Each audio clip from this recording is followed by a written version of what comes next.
morning, Nigeria. It's a good Friday to bring you trending stories from across the globe and indeed Nigeria in order to have some productive and hopefully interesting dialogue about the happenings that are shaping the world around us. We begin today's segment in Benue, where over 3,000 internally displaced persons from Yelawata community in Guma local government area of Benue State have taken to the streets of Makurdi, protesting severe food shortages and alleged mismanagement of relief materials meant for their survival. The visibly distraught IDPs in this video, many of them women and children, now currently reside in a shelter at the Makurdi International Ultra-Modern Market, where they were relocated after the June 13th massacre by suspected armed herdsmen. The development claimed over 200 lives, and they erased the homes of many people. The displaced persons are also alleging that officials have mishandled and diverted relief supplies meant for them. They further lamented that they were left with barely enough food or medical attention to survive. Despite the scale of the tragedy that happened in Benue, they're saying that aid to them has been slow and sporadic. They're saying that basic necessities, from food to water to healthcare, remain scarce.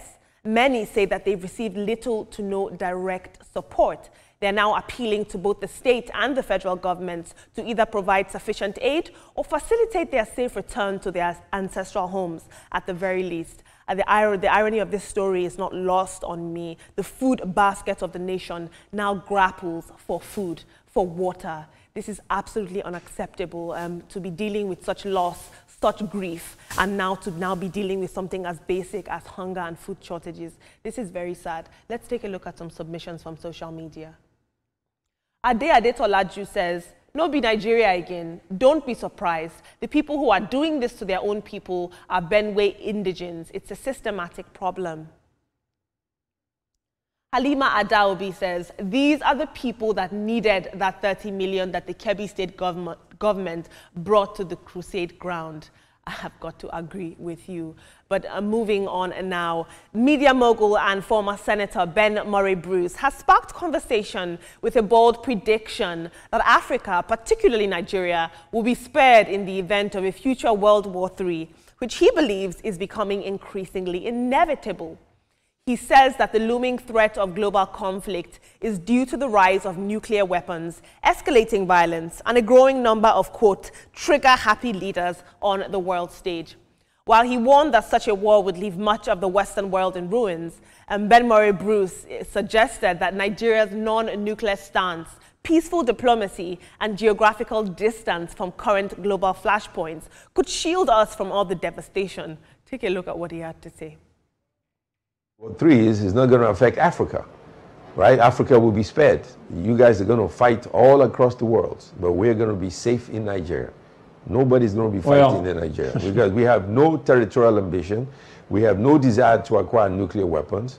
We don't want to fight anybody, and we're friends with all our West African neighbors. So yeah, there's going to be a World War III, but the rest of the world will be destroyed, and we'll be happy to welcome Americans and Israelis and Iranians to Nigeria, and we'll make sure you all have your visas to come here, because we don't want you to come as immigrants, and we don't want to treat you very badly when you get here, but we're going to treat you very well when you all come visit us.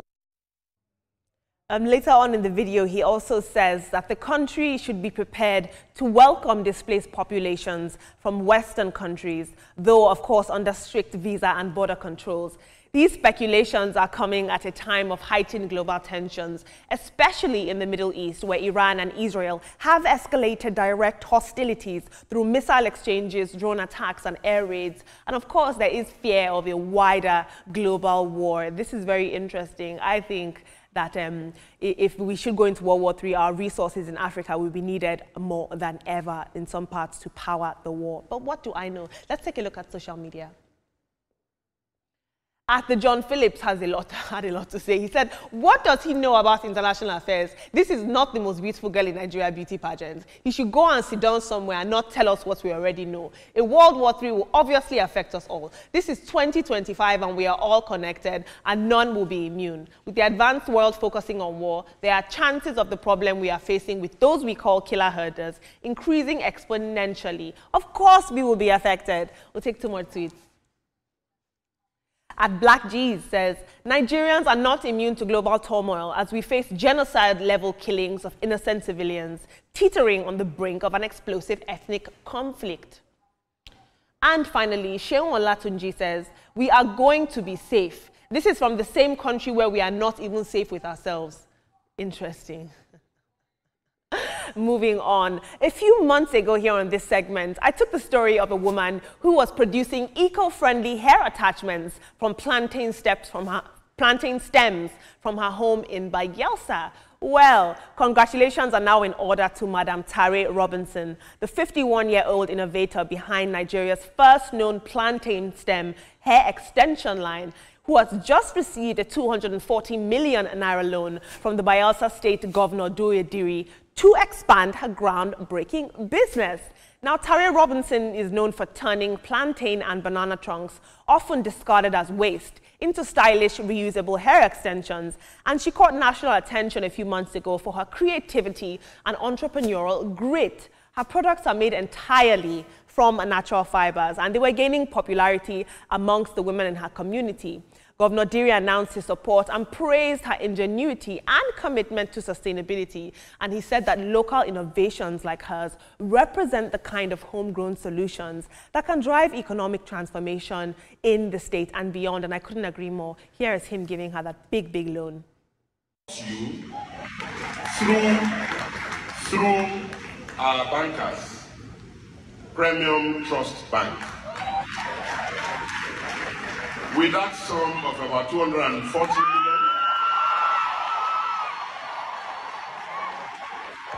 listen.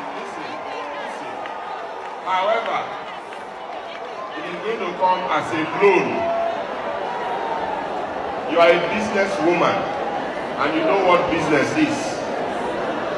It's a loan, and the Commissioner for Finance will work that out. Now, the only area you will be happy is that It is indeed great to see the governor supporting green enterprise and women-led businesses and, of course, rural innovation. Let's take a look at social media. Although, is she ready to commit to a 240 million naira loan? I must pay you back. Adozie O'Hare says, this is good, but you know what would be even better? Setting up an agency to identify such innovative businesses and investing in them, giving money and management support for a 1% stake in the business. This would help ensure growth and sustainability. Interesting. Taylor Hibb says, what a creative way to turn something so common into a thriving business opportunity. I'm really happy to see this kind of innovation getting recognized. Interesting. Team, I want to play a little game here. What do you like to see on your women's heads, Nelson and Toma? What do you like to see? Do you want to see a full-on human hair wig bust down, or are you okay with plantain stem hair extension? Be honest. I am okay with her hair as natural as God gave it to her. Whether plantain, a human or animal, hair, please, you know. So that's just it. Natural hair look better, you know. Plantain, whatever on your hair, it's stylish. But for me, the fact that she could develop that to a business is groundbreaking, and it's fantastic. And I want to say a big thank you to Governor Diri. However, 240 million, is that what she needs? Is that not an overkill? Is it going to translate into new cars and new homes and all that? And very little of that money goes into the business itself. That's a different question entirely. And since that is coming from the state government, will she, at the end of the day, get 240 million? I'm just asking questions. I'm not pointing fingers. And for Ben Murray Bruce, that man knows how to trend. All right? He knows how to trend. The hostilities between Israel and Iran, a lot of people are seeing signs that countries are going to take sides, you know, and it will metamorphose into World War III. Nobody prays for that. But that Africa will be insulated, I really don't think so. I really don't. The Benue IDP protest, sad that is happening. And you know that the relief materials are controlled by people from Benue State, and for the IDPs to come out and do, that's another sad story. And that's where I'll pick it up from. We have seen similar stories from the Northeast where food items given to those in IDPs were taken to the markets to be sold with the branded sacks, just like that for people to buy. I wonder where our milk of human kindness has gone, what dried it up. How do you see that these things meant for people who are in certain conditions that are pitiable? You still see the condition and you decided to stash what belongs to these people. You take it and you can sleep at night. It's sad that we do this to ourselves. This is not government now. This is we as individuals doing this to ourselves. We should begin to have a rethink of how we treat everyone we come across, not just even the IDPs who are in a deplorable condition as the things are right now. No wonder the Chief of Defense Staff is talking about how people were aiding those who came into Benue State to carry out these attacks. I think we should start seeing people as we see ourselves, that we ensure that we treat people the way we want others to treat us. It's very important. And then for the story of the woman in Bayelsa State, kudos to the government for taking that step. But 280 million is a loan, and the governor emphasized that, so she knows that she's in business to make profit and to ensure she pays back the loan, because the governor emphasized that, so she will need to use those monies judiciously to ensure she expands as much as possible. And I hope that a lot of people encourage her business. You guys may not want your wives or girlfriends using that plantain hair, but then how does she expand if people are not buying? It's important that we encourage her business. Women can, of course, they can put anything they want on their hair. Fine. No problem. Thank you.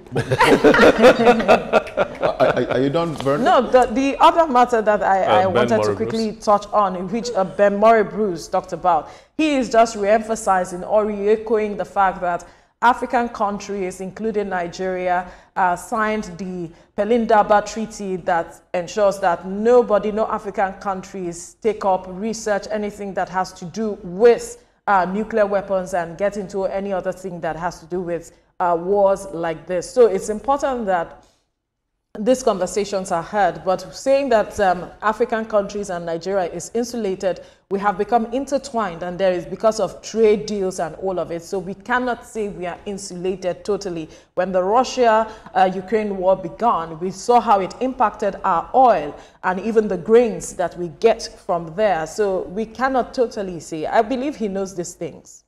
Well, I would agree with Ben Bruce there in an amen that Nigeria would be secluded from the effect of whatever would be, if that is even the case in the first place. So I think Bruce was just being prophetic in what he said. So on that, I'm with you, sir. For this lady who's using, plantain, I mean, that's absolute ingenuity. Beautiful, fantastic to see, for her age, to go to being that creative. I mean, madam, I want to see you face to face. So I probably want to even visit that place to see exactly how the process is done, from plantain to hair. Wow, that's amazing. And so for the governor to give you 240 million naira, it's a good boost. Put it to use. Maybe train more women and any other person who want to learn how to do that. And that business can expand from within Bayelsa to probably all across Nigeria. For our IDPs who are protesting, sometimes it's really sad that we'll have to do this to people who are already in a situation that is somewhat helpless. How can we even, how do you go to bed at night? I mean, with people who are in squalor and you can sleep with yourself? I wonder really.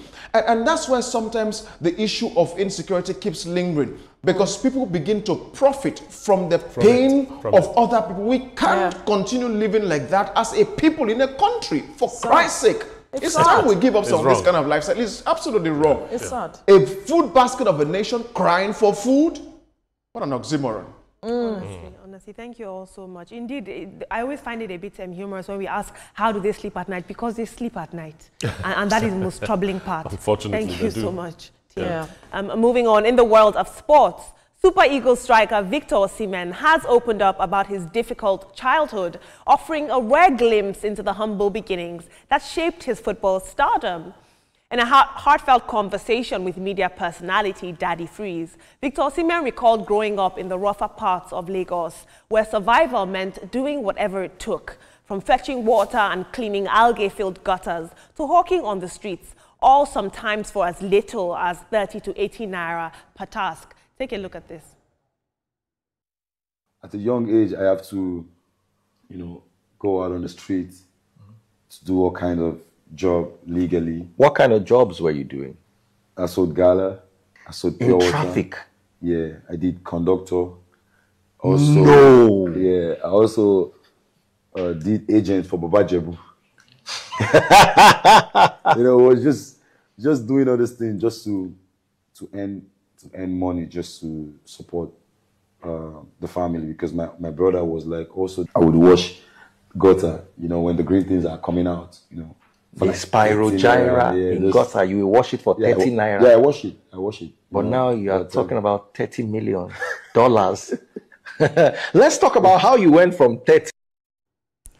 Today, Victor Osimhen is one of the most sought-after strikers in the world, and a club recently offered him 50 million euros per year just to secure that signature. This story stuck out to me because it's not just personal triumph, but a reminder to us all of the grit, the resilience, and the raw talent that Nigeria continues to produce against all odds. It's wonderful to watch. Let's take a look at social media. At Freeman says, so you did all this before you played under 17 World Cup. Omo, make una no dey lie abeg. There's always that one guy.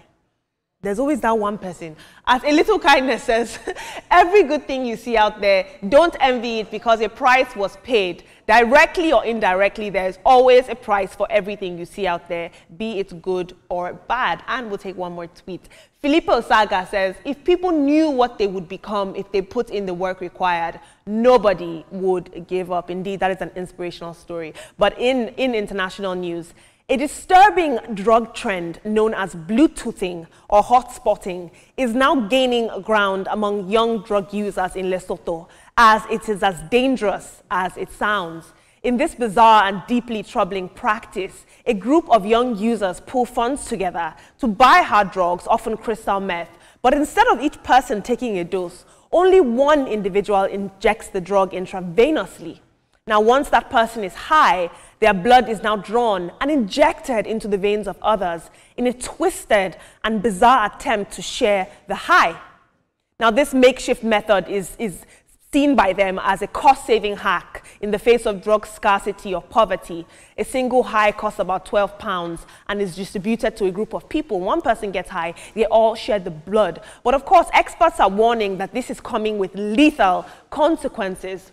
The trend was observed in parts of South Africa and Zimbabwe, but is particularly now taking shape in Lesotho, a country that is already grappling with one of the highest HIV prevalence rates in the world.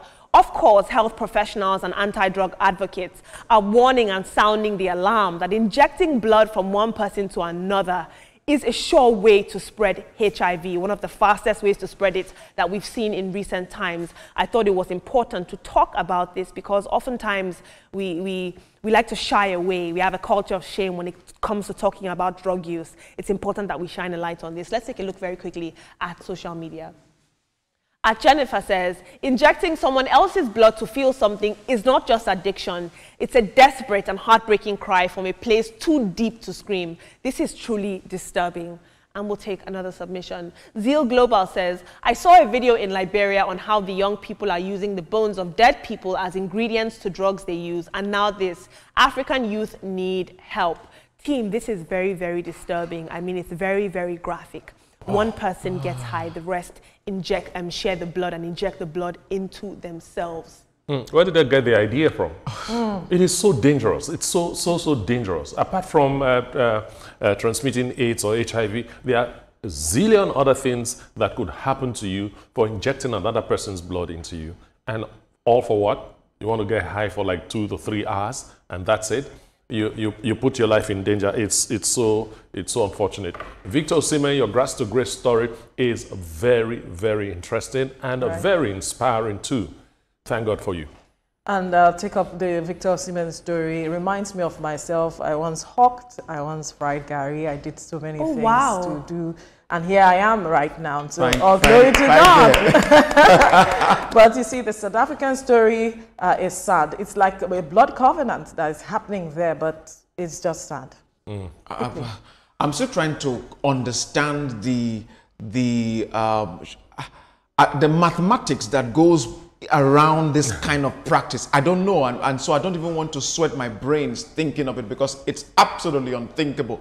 Osimhen, see why they like you now. Osimhen is our boy. This is absolutely incredible, man. Osimhen, we're inviting you to the table. Come and talk to us and let's know exactly how this thing happened. I mean, that's a fantastic story. And I think many Nigerians can relate to that, Osimhen. Well done, bro. Definitely, well done. Definitely. Everyone has a grass to grace story. And thank you, Olamide, for those stories. Welcome. We'll have to wrap things up here now for the week from us, but the show continues tomorrow with another set of persons here, so you can do well to join them. But let's let you know that the views and reactions of all our resource persons are theirs and have no connection with TVC News. Up next is Your View with the Ladies, and afterwards this morning with Yori Folarin. Stay safe.